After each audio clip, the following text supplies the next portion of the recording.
Hey! Good morning, everyone. Hope you're having a fantastic July 4th. It's Dave and Dwarren here with another episode of the Business Unscripted podcast, where we give you real, raw stories from our journey through business to hopefully help you become a little bit better with your business, and hopefully you can learn from our mistakes, our trials and tribulations, and we'll give you some strategies of you as well. So, Dwarren, good morning, sir. How are things in your world? Things are great. Been a wonderful week. Lots of time with family for the weekend upcoming, and I'm quite happy with how my week's come along. How about yourself? It has been a busy week. Right now, I'm actually traveling again for my son's baseball tournament. So we are in a hotel. So I do apologize.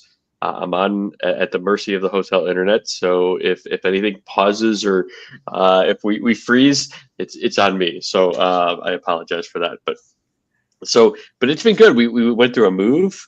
So it was a busy week last week, as you guys know. I was in the middle of moving, as I mentioned last week. Got that kind of finalized, ready to move forward. Had some frustrations when it comes to mortgage companies and things like that, where we're still waiting for like a payoff. We got a payoff, but then the company did it for like one day. Like the payoff was good for one day, and so now we're waiting for another one. So there's some title company delays, and it's not anything that people can control. And I think that's kind of a good first lesson that, I wanted to kind of reference. And I know there was some stuff we were talking pre-show for yourself, Torn, but like, so many times people can get caught up. You can get caught up stressing over things that you have zero control of. And I find myself to do this sometimes.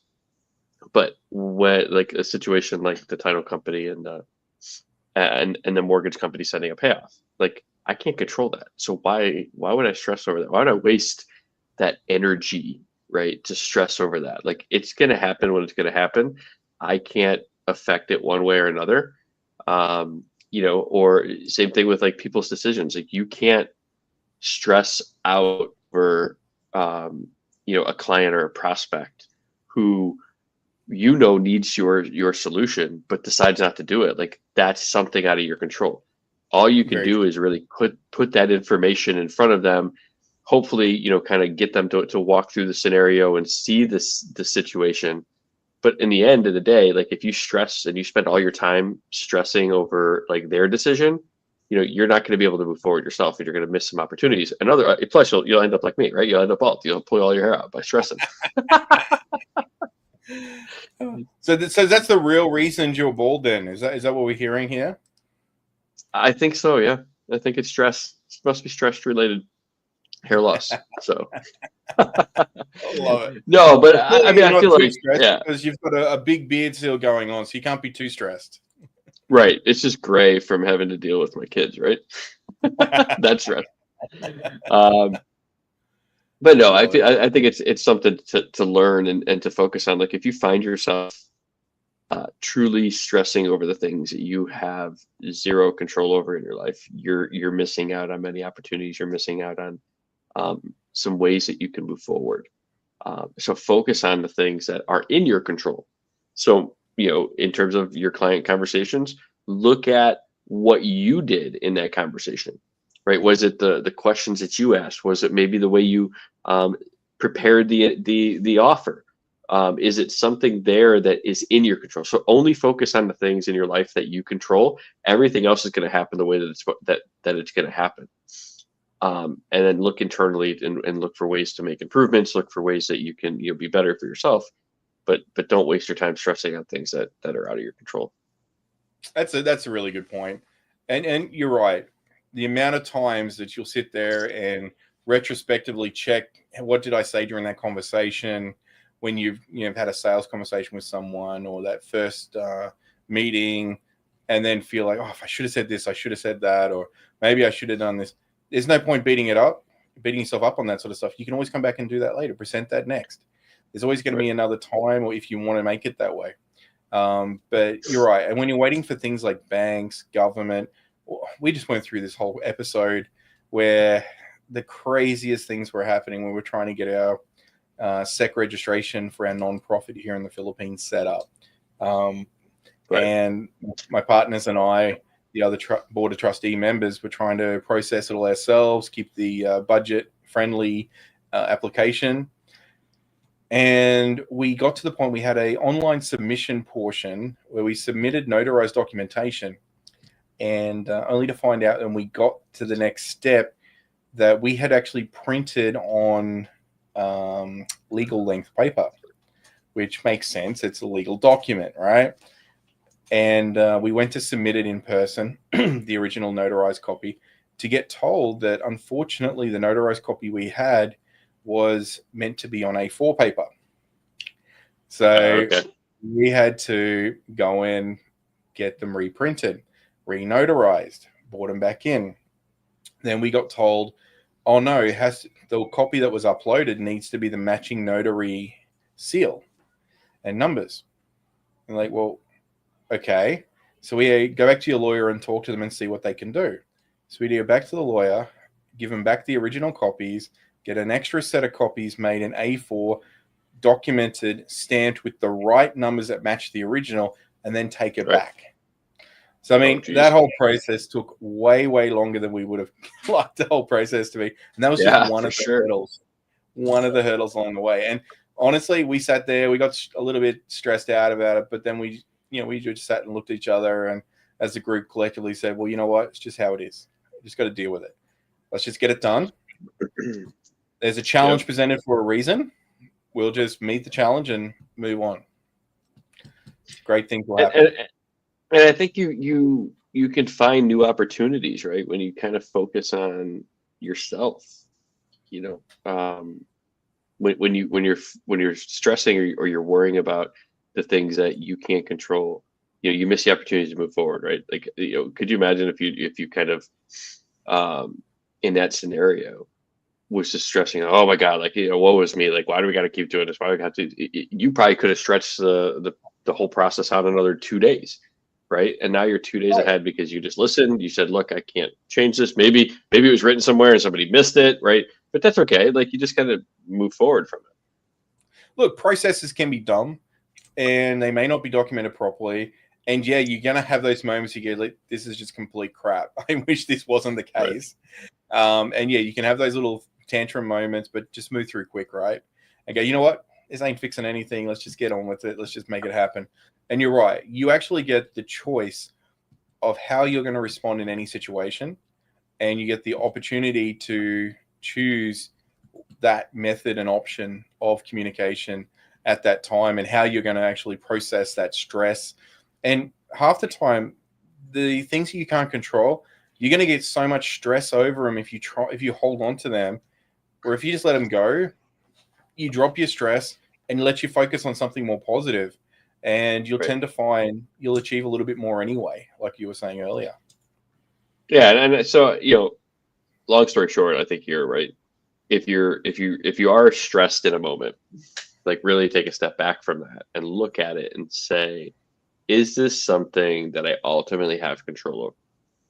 And if the answer is no, then you just found your like let it go, kind of move forward. Like, okay, what should I be focusing my attention on? If you are right, if it is something that's in your control, let's say, your money's not where you want it to be. Well, that is sort of in your control, some aspects of that, right? Like if you're seeking a job, and you need, a salary, obviously you can't control if somebody's going to hire you or not, but you can control how many applications you're submitting. You can control, have you reviewed and updated your resume? You can control, have you practiced, interviewing, right? Have you done some mock interviews to make yourself better and more presentable? Those are the things in that situation that you can control. If you're a business owner, like we are, right? How many outreaches am I doing a day? Have I practiced the way that I'm having conversations with my prospects? When's the last time I reviewed my offer?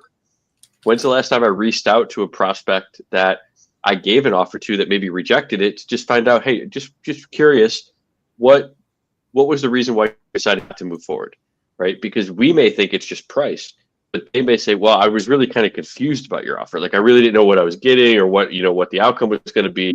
Boom. Now you can have the information to move forward.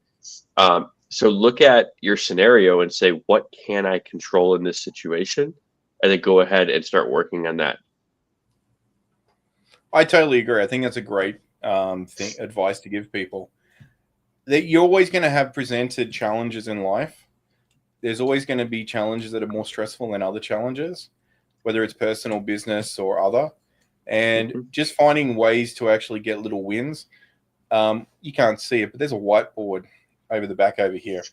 And that's so that we can write little wins on. And it was something which we just talked about the other day, my COO and I, and we agreed that, we've been so stressed out occasionally with too many big wins that it takes so long to hit those big wins.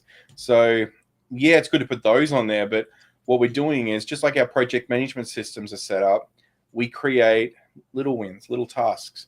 Right. And we're ticking off those little tasks and celebrating those little tasks.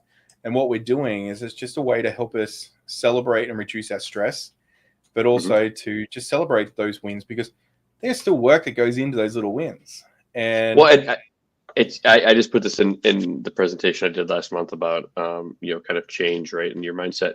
Those little wins help you build habits, right? Because the more and more you focus on, hey, this is what I did great today. This is what I did. So at the end of every day, hey, what did you do good today? That helps you build up that repetition, that consistency, and a habit of any sort of change. So, for yourself, let's say you guys are trying to do more outreach and you ultimately have a goal of, let's say 20 a day and you hit, 20. Great. Hey, boom, we hit, the day one, of hitting 20. All right, now next day, now the next day, right? And you celebrate those little milestones, not like that goal of hitting $100,000 a month or whatever it may be, right? You celebrate the things that are on that path and that journey. I love that you guys are doing that because I think it's important. I think you have to do it. And I think you have to realize that there's going to be days you don't hit those targets, but having them at least sitting up there, we can sit back and go, well, look, we hit all those ones. We're not doing too bad here. We're still hitting some good targets here. And the journey starts with one step, right? So, you're not going to get 100,000. You're not going to go from 0 to 100,000. And it's also harder to go from 0 to 10,000. So also give yourself credit to go from 0 to 1,000, 0 to 2,000. Like those smaller wins, on the journey of your path, right? You're not going to go, from, let's use baseball terms. You're not going to go from being in a slump, right, to, hitting 1,000, either. But, you celebrate that one good swing you had, right? You kind of put that in your mind and you kind of remember it. So small wins along the path will lead towards that bigger sort of journey. And it kind of reminds me of a video I saw this other day. And I don't remember his name because it just popped into my head, but he's talked about his dad and, his dad was a smart man. And then he's used this kind of mentality kind of for his business. And it's just like, long story short, he was ready to quit, right? He's ready to throw in the towel. And his dad just said to him, well, just don't quit for one more day. Like, don't quit today, right? Just don't. And so he's used that kind of one more day mentality, right? To make him a success and push him forward. So, if you're ready to quit today, just give it one more day. Like, give it your best today. Like, make today your best effort, and then see what happens, and then see how you feel. Because when you do that, then you're gonna go, okay, one more day, and then one more day, and then one more day.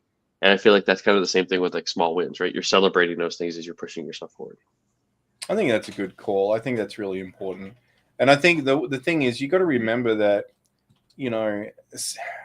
small wins can be anything. For me, like, I love it when I have a great meeting. I'll go to my wife, go, oh, it's had a great meeting. Oh, what was it? What was so great about it? And I'll just pick a couple of highlights that I thought were great in the meeting. Or, every time we get a website deal, I still come in and go, hun, we just got another website through. Oh, that's great. What sort of website? And we discuss it and, we celebrate that. Whether it's just sitting there and acknowledging it and talking about it for a minute, there's a celebration of sorts to celebrate these small wins. You might need 100 website sales in a year to make it hit your target, but you should be able to take the minute to celebrate each one along the way, because that's going to help you appreciate it more. And really, you've got, I think as a business owner, you tend to forget to celebrate the small wins. As a salesperson, like we were used to say, like I did sales, and we were used to celebrating our small wins. Oh, I just sold a TV to that guy. Oh, I just sold a hi-fi system to that guy. And we'd all high-five each other on the floor and say, great work.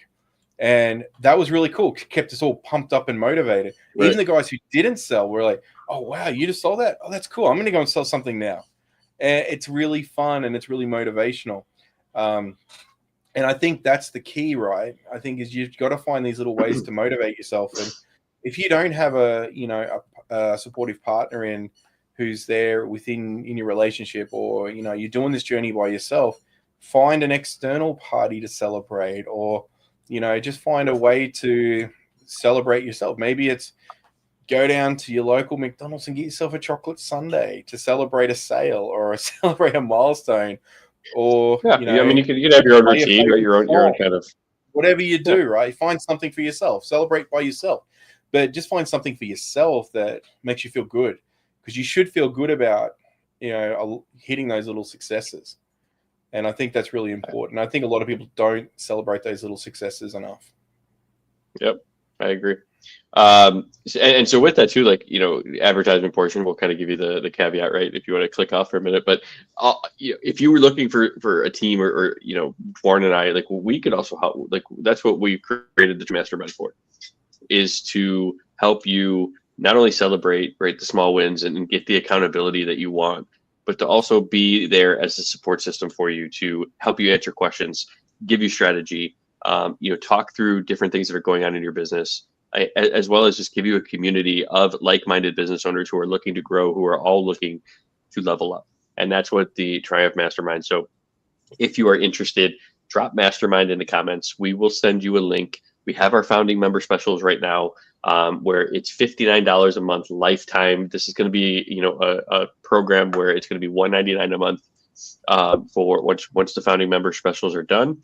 And we're going to be giving you Monday through Friday a daily Q&A session so that you can drop in, whether it's me, Dwarren, or both of us, as well as a weekly strategy session, a community WhatsApp access where you can ask questions even outside of the Q&A. The goal here is that you have some team around you that can help you, talk you through different scenarios that you're going in that are going on in your business, as well as help you, kind of brainstorm, celebrate the small wins as we're talking about, and have that accountability for yourself by having a team that is just as invested in you and your success, because we want each one of you to be a success and to level up in your business.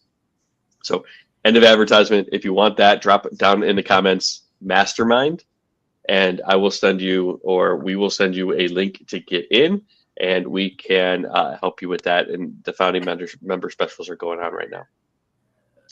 So on that note, Dwarren, kind of getting, I guess, into we'll call it the big thing going on right in your world.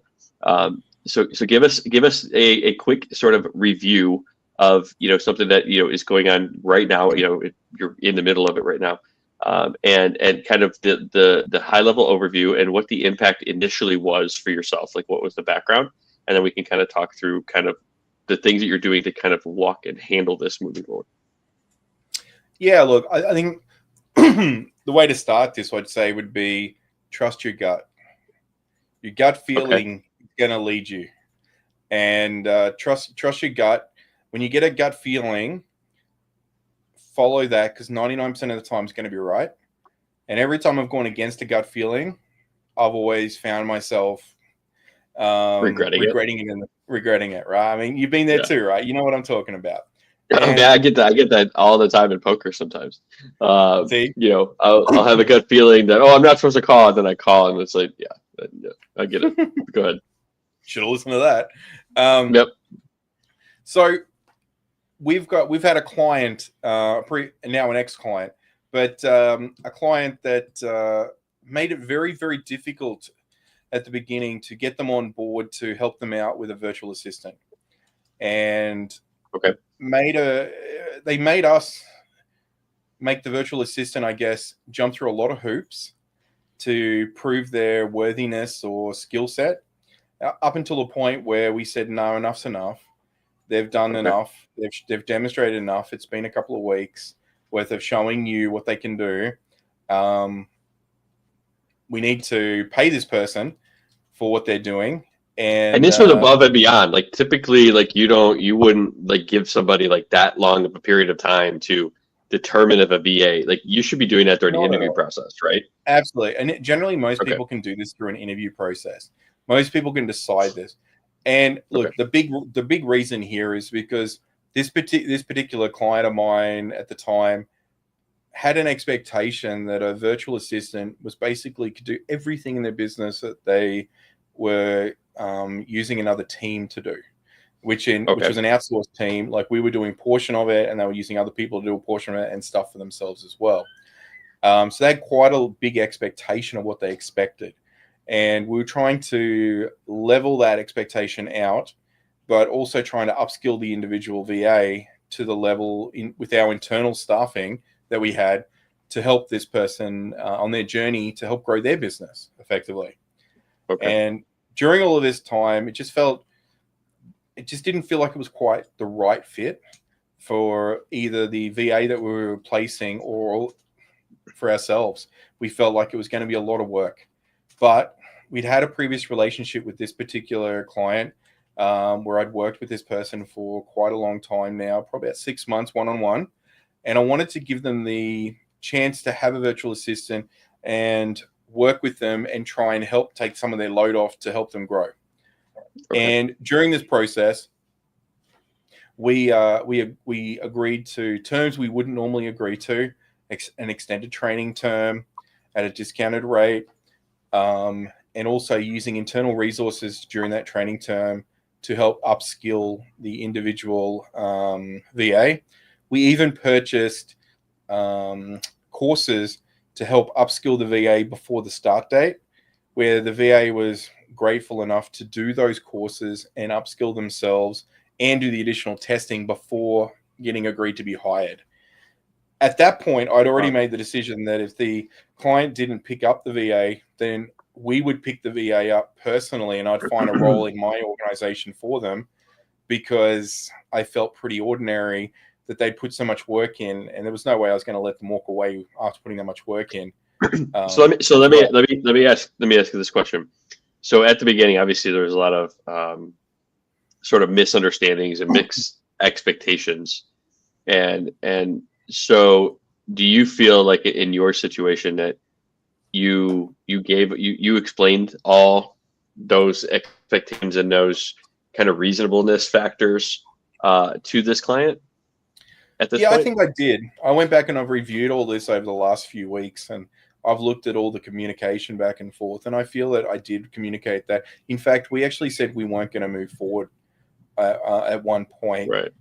And then that followed a phone call and a meeting and a conversation and an agreement that they would back down their expectations, and they agreed to our terms, signed our agreement.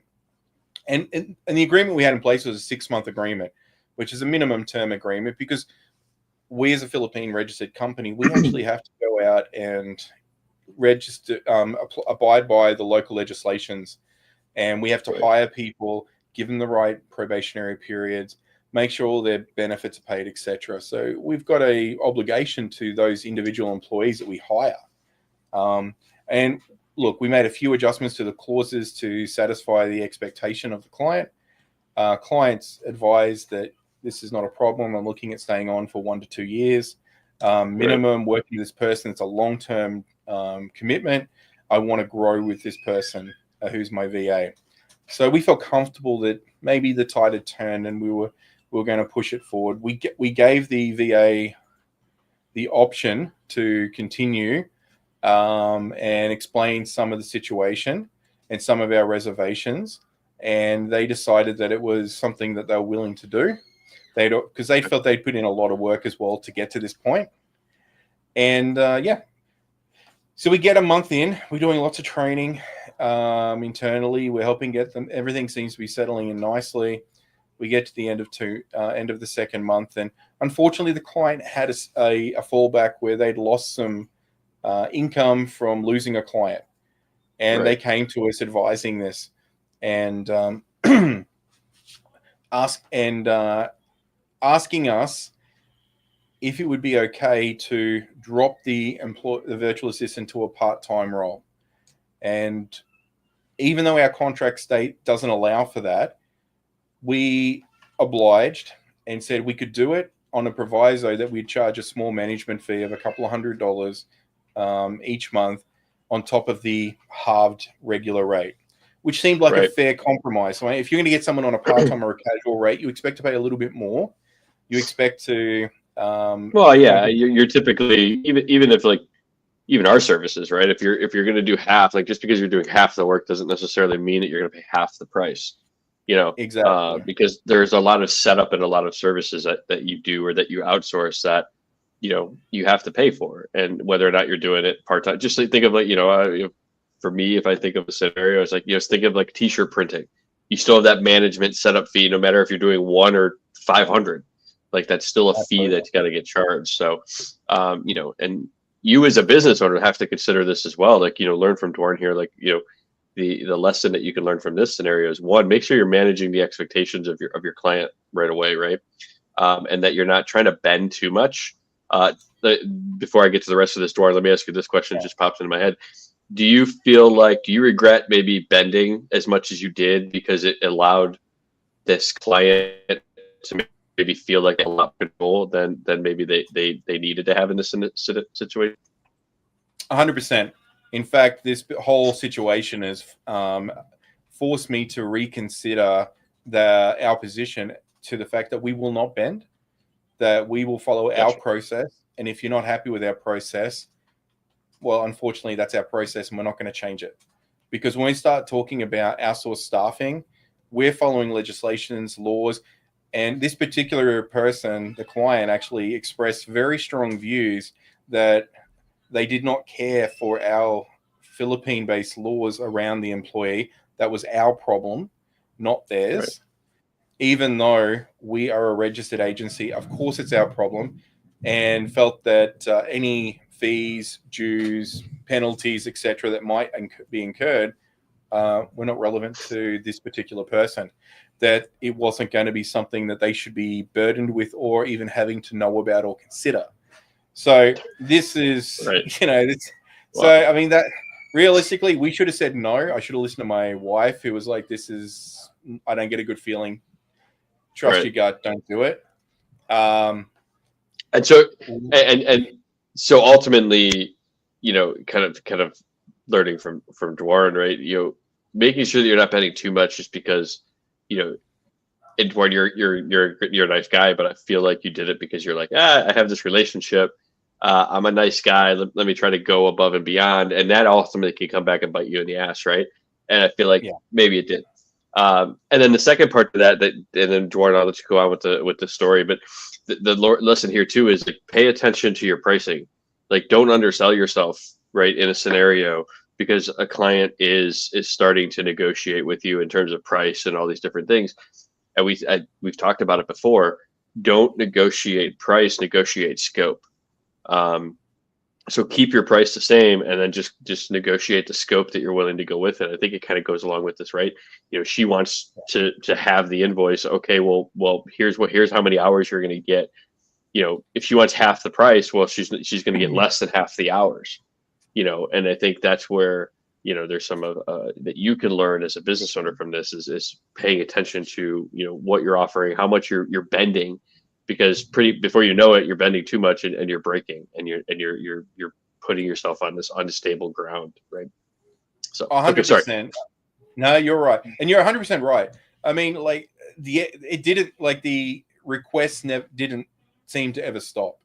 We Okay. had requests over the next period of time, over the next period of months, where we were being asked to why we're not covering the cost of a Chat GPT paid plus licensing for a dedicated staff member for their purpose, which is pretty clear that that's a specialized piece of software which should be required for the role. Then that would be something the client would cover. Same as an email or a CRM system, etc. We were asked at one point to split the invoice into two different companies, where we'd actually sign an agreement with one company, but then being asked to split the invoice across two different companies, which added to the burden on our side because we would have to do additional accounting work. Well, it turned out we didn't need to do that because it was around the same time that the request to go part-time came through. And the thing that I guess disappointed me was before that email even came through requesting part-time, this client had sent a bulk email out to their mailing list offering the services of our virtual assistant, which was hired from our company to hers under contract full-time, part-time to anyone who wanted access to him, offering him directly to. Yes. So they took it on their initiative to contact everybody in their network and say, hey, by the way, I have this virtual assistant for halftime if anybody wants it. 100%. And I just happen to be a CC on the email chain. Oh, so I happen to see. And I guess let me ask, with your agreement, or I guess even virtual assistants in general, that's not a common executive. You can't sublease a VA, can you? No, especially with this client. This client had effectively 3 different businesses that they had the VA working across within their own setup. So you can imagine someone working full-time split across 3 different business units, and then introduce a whole nother business unit to them to have to try and understand and comprehend, and expect that when we sign up a virtual assistant, it's no different to any other staff member you would sign up in anywhere in the world. You set a job expectation. You set an expectation of what the job role is. You explain it clearly. You provide a job role. And at no point did we say you'd be dealing with multiple customers, with multiple businesses. That just gets far too complicated. And that's something at least I would have expected a conversation about. And when I raised this as a concern with the client, the answer I got was, I was trying to help you and get a placement for him. And I would have accepted that answer, except within a week, the staff member who was employed by us he was found out and advised us through the form of regular monitoring and checking on his system, because we run screen capture software to protect our clients, and that's monitored by our management team. There was a letter of offer on there from a third party which had been introduced by the client to have an interview, saying we would like to have an interview with you and talk to you about potentially coming and working for us part-time. So effectively, they were trying to steal your employee, essentially. Trying to steal our employee directly, which is in breach of our legal obligation of the staff here. They have legal obligations and contracts with us. So put the staff member, the VA, in a very awkward position. So when they were confronted and asked about this, they were honest about it, and they made no deny that this had occurred. In fact, they also advised that the client had contacted them directly and had said that she would like to hire them directly as well for the other part-time. And she said, I will make sure you're paid more than what you're getting paid now. And I'll make sure that I get you this other role, so you've got a full-time salary coming in at a higher rate than you're getting paid right now. I promise you that. Wow. Putting our staff member in a very awkward position, because they have, you can imagine how that could make them feel. And it was a very awkward situation. And one of the things that we have very good wording, very strong wording in our contract, where we have wording stating that if you'd like to take your virtual assistant direct, you can do so. And there's terms and conditions around that. There's a buyout of the contract where you can buy out the contract and take them on directly. There's a lot of benefits, I guess, for a business outsourcing a staff member directly. There's also a lot of benefits for the employee to be employed by an agency locally. They get a lot of all the government benefits, etc. Well, yeah, I was going to say, they're going to be under, they're going to be basically under right? Employment law, for you guys, because you guys have, just over here we have employment law. To Yeah, freelance them, it's basically like they're becoming their own business over there. exactly. And I'm sure it's probably a greater benefit for everybody. There's pros and cons, just like every scenario, right? There's pros and Absolutely. cons There's on both pros and cons sides. with But both scenario. But in the this situation scenario, in right, this it's like scenario, they're going behind your back, 100%. to try and steal the employee, which is obviously a breach of contract. So something to, put in place depending on, what type of business you are. I think, Dwarren, you had this in your contract, which is great. But the lesson here too is you need to think about your agreements, right? Your contracts with your clients, and is not only are you protected as a business owner, but do you have things in there to protect like the your client as well? Because you want it to be two sided. Like the point of agreements is that it's just that, right? It's an agreement. Both sides have an understanding. Both sides have protections in this relationship that you're building. And it's one of those things that early on in my career, when I was looking at agreements, I was like, oh, this has got to be all me. Like this could be all our business, right? It's got to be favored towards us. And ultimately, like that just one causes a lot of animosity when you're talking to the other party. But you want it to be a good relationship, so you need to make it a win-win for everybody. So Yeah. agreements aren't trying to protect your own ass and then don't worry about everybody else, right? They should be two-sided. So always look at it and That's say, be how can fair. I protect us, right? Yep, exactly. It's got to be fair. And the thing there is that you're managing the expectations, right? And you're in your agreement, you're saying this is what we agreed to do, this is what you agree as a client to do in order for us to do our job properly. Here's the breach. Here's like you said, here's the breach terms. Here's the termination clauses. Here's the different things that.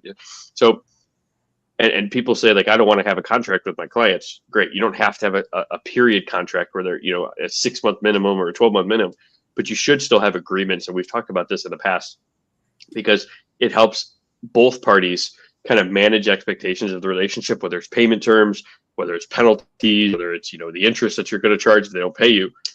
Those all should be part of your agreement. And I think, Dwarren, this scenario for yourself kind of reiterates that point that you had agreement with the client, and they breached it, and now you are able to do things because of that. So tell us what sort of wording or actions are you allowed to now take because of your agreement with this client, because of that now. Yeah, so at this point, we're able to exercise the point, which we have done, that they have actually breached our contract, which will activate the buyout clause, which means they're now liable for the buyout clause for doing so. They've put our employee has actually been rather stressed out about the situation. They requested to talk to our HR manager and our COO, where they actually disclosed that the client, on many video calls that they'd had, because obviously working with a virtual assistant, most of it's done via video call, expressed a Right. lot of animosity to me personally and was bad mouthing me personally to my employees, and had made the mistake of assuming that the virtual assistant was their employee, where the virtual assistant is working for them. They still have to answer to the company or the agency that hires them, which in this case just Right. happens to be myself and my wife's company in the Philippines.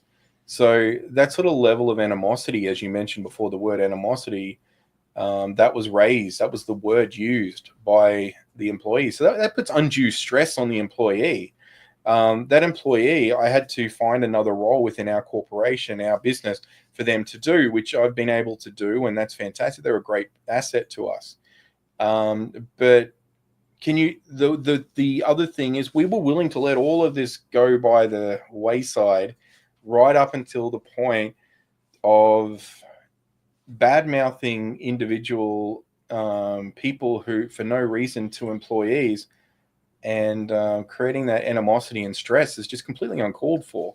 Right. So we sent a fairly strongly worded email to the client advising that we were aware of the situation, that we had extended significant beyond what we would normally do consideration, that they were in breach and that we were actually in the process of seeking legal action, and what next steps would be for that purpose. But also just exercising the fact that I think making them aware that we know what has happened, that we have a relationship with our staff that is beyond just paying them a salary. Right. And, we have these relationships in place because that is how we protect our customers. This is how we protect our clients. This is how we make sure that they're getting good people who are working on their account and within their businesses, and they can trust them. Because if we didn't have those, then we wouldn't be able to stand behind the staffing resources that we're supplying to businesses as virtual assistants.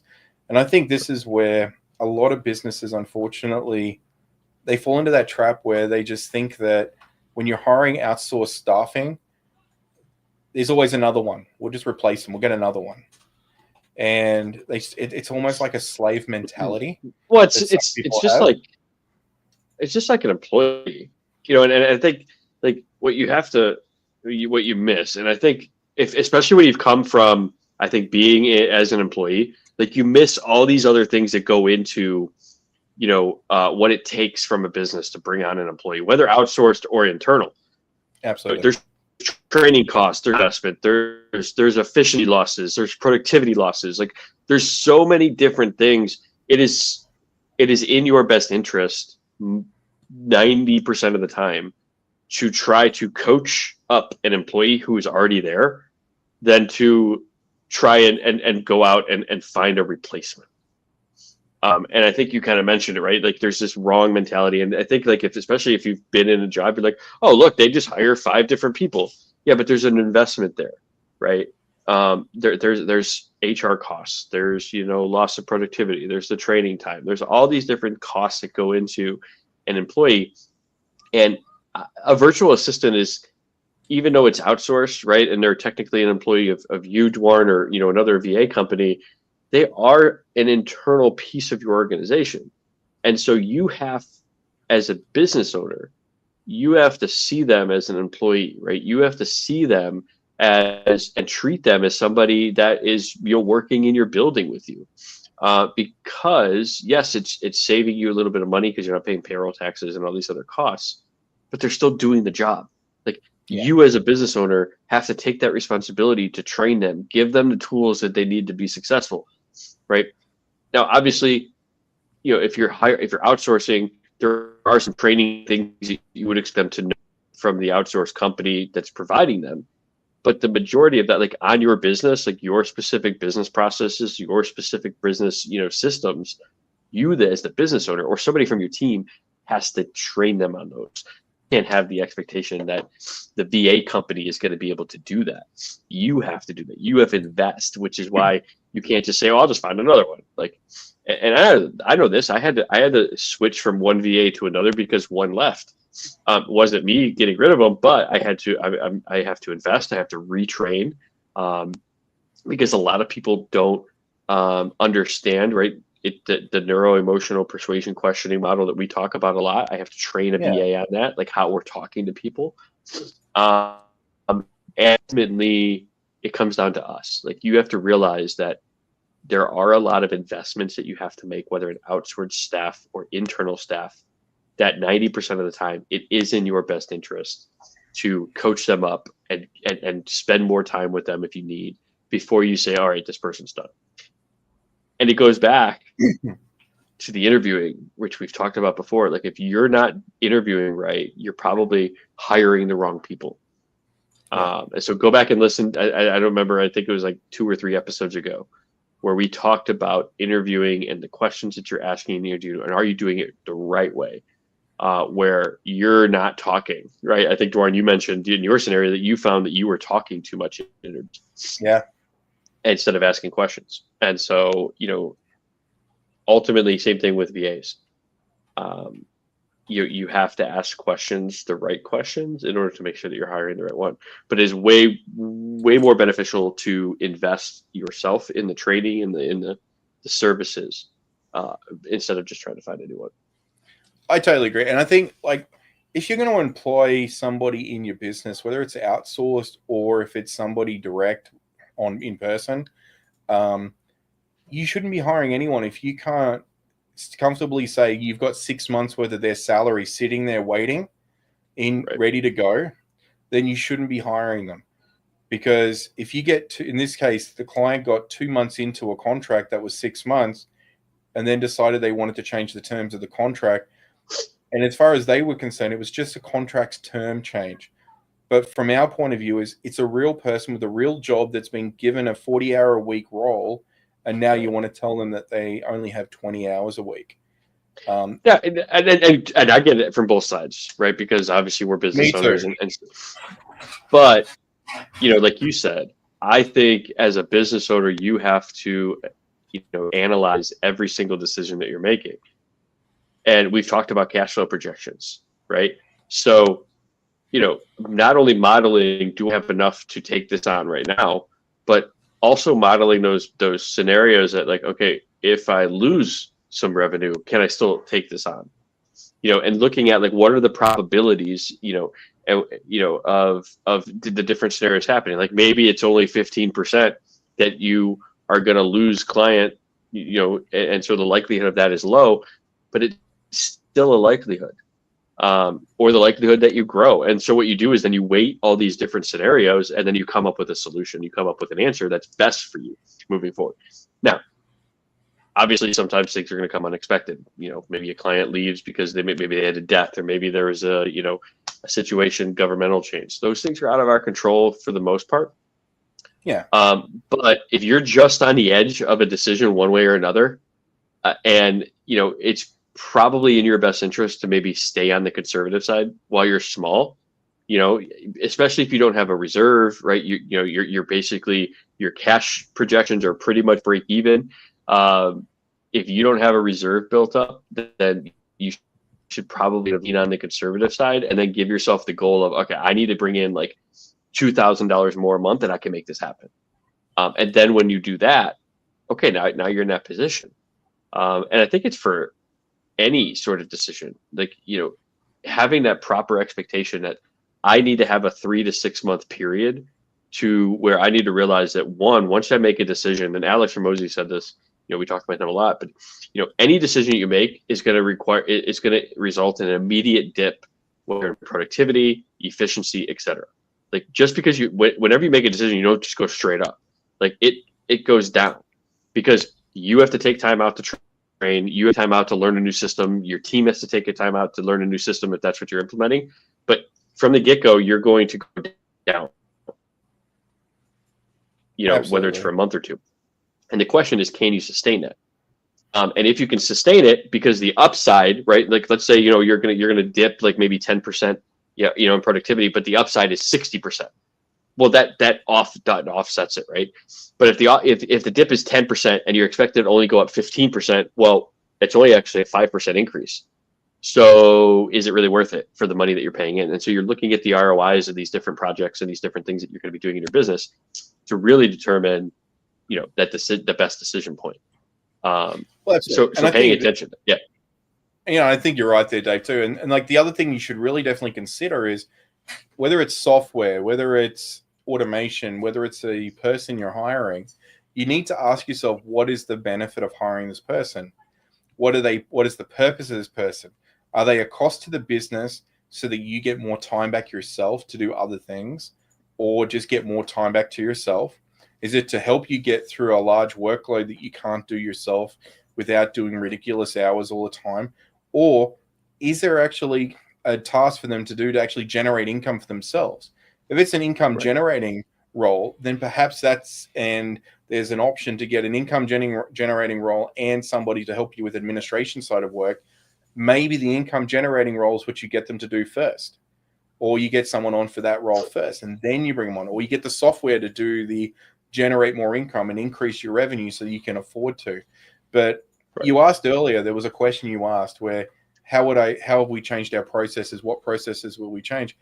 I think just after what you've said, I think there's another process we need to add where we need to talk about the financial stability of our potential clients who are looking to hire people, because we're looking at the potential livelihood of individuals as well that we're going to be placing. And I think that's an important question to just make sure that, the potential clients actually know that if they are going to bring on a virtual assistant, there's a real person on the other end that's relying on that salary. There's a real person on the other end who, is ready to go to battle and do that work for you. And just making sure you're in a position that you can support that person, because they're going to become a part of your business family. They're going to become a part of your costs that need to go out. Right. And if that's not something you're capable of handling at this point, you need to make that decision at the time before signing documents to say you're going to take someone on. So I think there's lots of things that I can learn from this.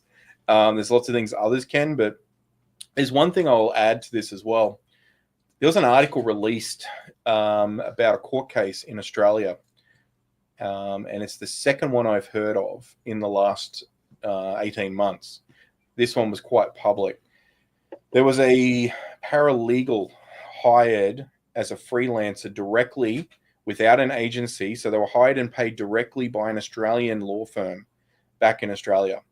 In fact, it wasn't a law firm. It was a collection agency which needed a paralegal to help with their legal documentation that they were sending out for their credit collections.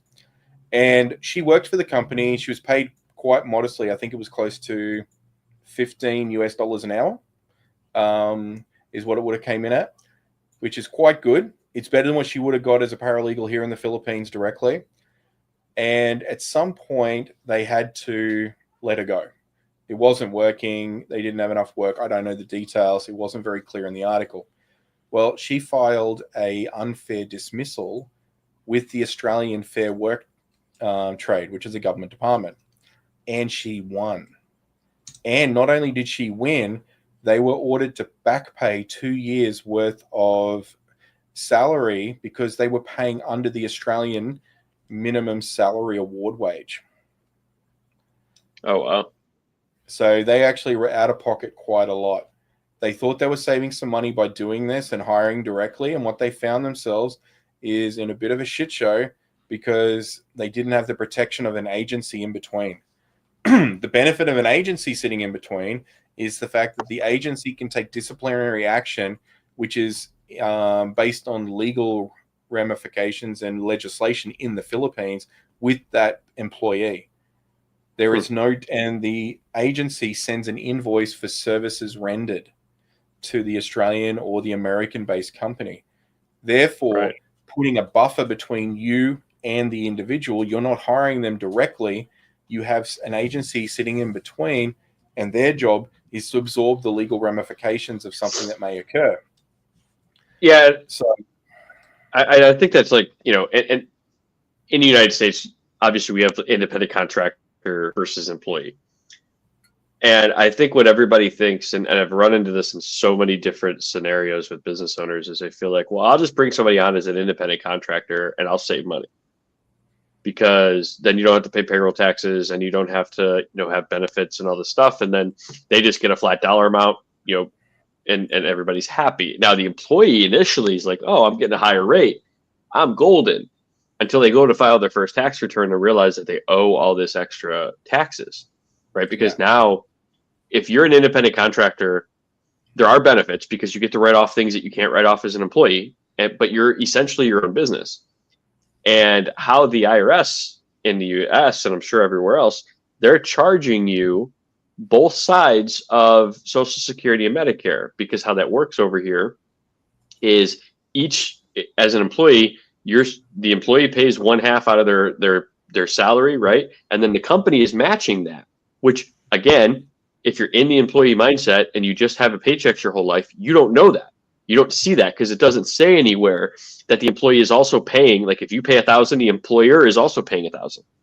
Yeah. Well, if you're an independent contractor or you're a self-employed, you have to pay both sides of that. You have to pay the employee part and the employer part on your net income. Now, it's not the full, it's not your gross revenue is your net income.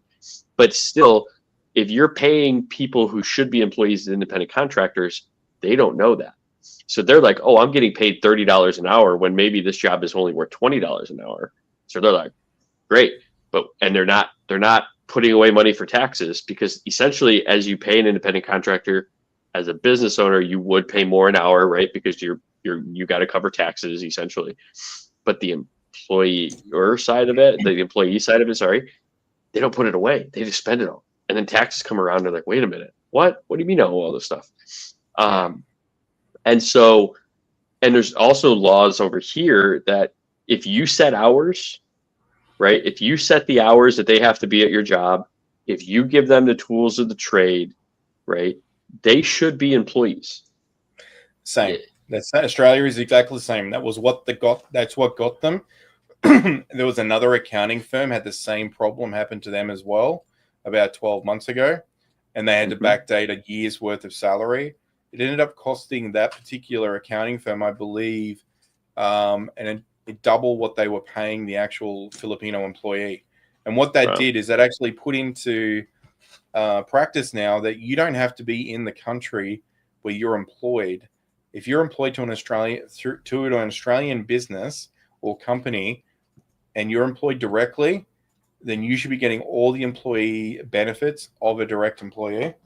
If you are not, then you are liable as a company to pay that. And I think it's going to set precedents that this is going to be something we're going to see in other countries like the US. Some states may start having people file cases against this, with freelancers who you hire a freelancer from the Philippines or India or Pakistan or South America, and you think that you're immune to this, only to find out that that individual can actually file cases and deem that you didn't actually pay them the minimum wage that was necessary or required.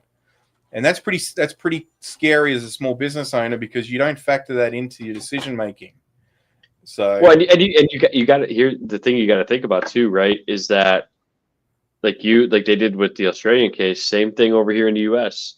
If let's say you're paying somebody as an independent contractor, they have a right to go to the IRS and say, hey, I don't feel like I'm an independent contractor.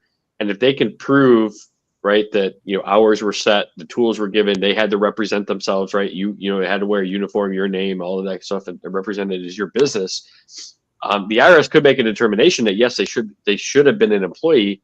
And what will happen, and this is where a lot of people lose and they don't realize it, the IRS will come into your business, do an analysis for all your employees.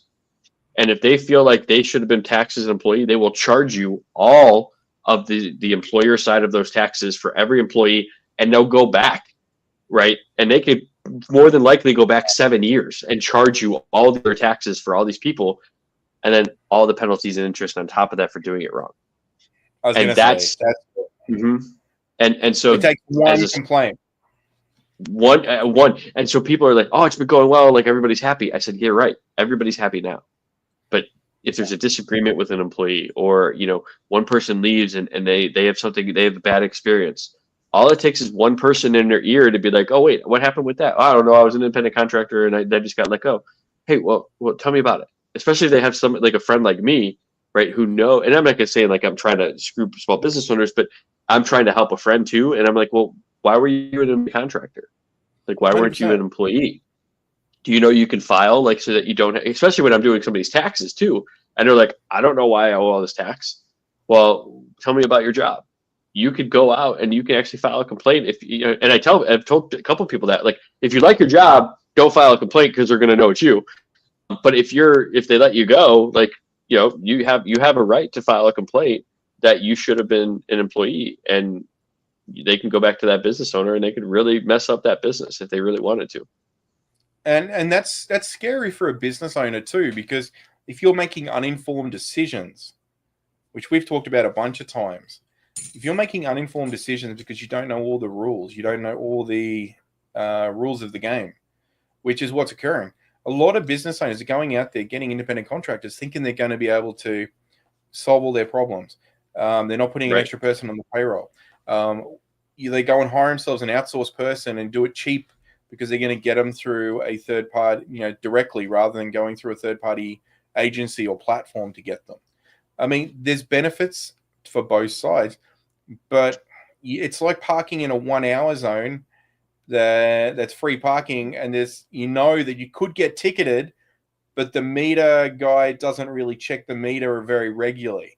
You know, Right. if you don't move it within the hour, you're probably going to get a chance to get a ticket, but you're willing to take the risk because maybe 1 in 10 times you park there, you'll get a ticket. I mean, if you're willing It's to a risk, and it's your risk, you factor, right? What risk are you willing to take? And I, it's the same thing in business, in life. Every decision you make is a risk, and it's just how risk adverse do you want to be? If you want to take zero risk, then you're going to be the conservative person. You're probably looking for a standard paycheck, and that's all you're going to do. Us as business owners, we are more. We have the ability to take more risk on than others, right? We don't. We take. What do you want to call it? We talk calculated risks, right? Where we're looking at different scenarios, and then we're saying, okay, what's the likelihood? Okay, let me calculate that. All right, I'm willing to take on a little bit more. Because any investment that we make is a risk. Any investment in your retirement is a risk. Any investment in the stock market is a risk, because there's no guarantee. There's no guarantees in life except death, taxes, and change. Like, those are the three things that are guaranteed in life. Anything else, there's always a risk associated with it. Our friendship, right? Our life, waking up tomorrow. Anything is a risk. And so you just have to realize, how much do you want to, take on? How much are you comfortable with? And then go from there. That's it. And every risk presents an opportunity, and every opportunity presents a risk. So keeping the balance right is important. So for me, I think my takeaway from today would be trust your gut. Your gut's generally going to be right. For sure. And on top of that, just try and know as much about the facts as you can, or at least protect yourself by understanding the situation better, and trying to inform others and making sure that you're making informed decisions. I agree, and I wish you all the best, obviously, with the outcome. Whether or not, whether the client's going to be out of your hair, or you're going to be able to get some sort of breach, kind of settlement, whatever it ends up being. But I wish you the best in that, because I can understand that frustration, especially with the individual, as well as, now you have a VA that, had to go through all this as well. So an employee of your organization. That's it. I mean, good thing, the VA is pretty resilient. VA is a good person that, went out with our COO for a coffee this afternoon, and was all smiles and happy. But and we've got them positioned in a new role, which I think they're going to be pretty happy. It's a more senior role, and they get to work day shift, so they're pretty comfortable about that, rather than having to work a night shift. Which is our time over here, yeah. Exactly. Everything swings in roundabouts. So for sure. I think at the end of the day, everything's worked out internally for us, and you know what? We're just going to trust our gut. We're going to ask more questions. We're not going to take on people if we feel they're not the right fit for us. And I think just being willing to say to yourself, I'm not going to take people on who are not the right fit, is something as a business owner you have to do. Because whether it's taking on people from a position of guilt, or just expectation, or even just desperation, I mean, don't take them on if it doesn't feel right. And just, sometimes delays are a good thing, like we were talking about before. And delays in decision making, it gives both parties a chance to make a decision whether it was the right choice to make. And it wasn't the right choice for us to allow this to occur this time. And my key consideration is we allowed it to happen, and we take responsibility for that. And moving forward, we'll make better decisions to stop this sort of thing from happening again. So trust your gut. That's your takeaway. I love it. 100% trust your gut. I need to start doing that a little bit more sometimes, especially on a poker table. Yeah, especially on the poker table. For me, as I said, as I kind of started, I think the biggest thing is, focusing your attention on the things that you can control. Far too many times, personal as well as business, I myself have caught myself focusing my attention and my mental capacity on things that are out of my control. So for me, if you made it this far, your takeaway for me today is make sure that no matter what, you are only focusing your attention, your efforts on things that are within your control. You're not overthinking things that are out of your control. You're not, stressing out over things that are out of your control. You're only focusing and working towards the things that are in your control that you can move forward with. So that's my takeaway. If you made it this far, we appreciate you guys. It's been another amazing effort. I hope you have a wonderful 4th of July if you're in the United States and you're safe and nobody gets their limbs blown off, and if you are shooting off fireworks. But Dwarren, I definitely appreciate you being here. Also, we are going to start having guests. So if you are a business owner and you want to come on and you want to talk about a scenario or situation, or seek advice on something that you're going through in your business, drop a comment down below and use the word guest, and we will give you a invitation to have a quick conversation with Duarne or I to kind of figure out if you're a correct fit and if we're a right fit for you and your sort of situation to come on.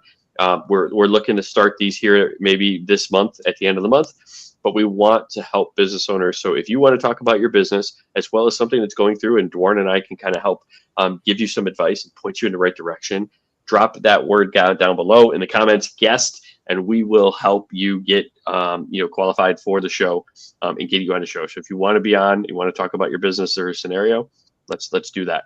But Dwarren, I hope you have a wonderful rest of your weekend with that beautiful baby girl that you just had. And we're going to enjoy our safe holiday weekend. Me, I'm going to watch some baseball for my son. We gotta head out now to his first game of the day. But I hope you guys have a great week. And Dwarren, again, I always appreciate you being here. Thanks, Dave. I love being here. I love the conversations, and I hope your son's team wins. Awesome. I appreciate that. All right, everybody, do all that fun algorithmy stuff. Do like, subscribe, share, comment. Talk to y'all later. See you, buddy. Take care, Bye. guys.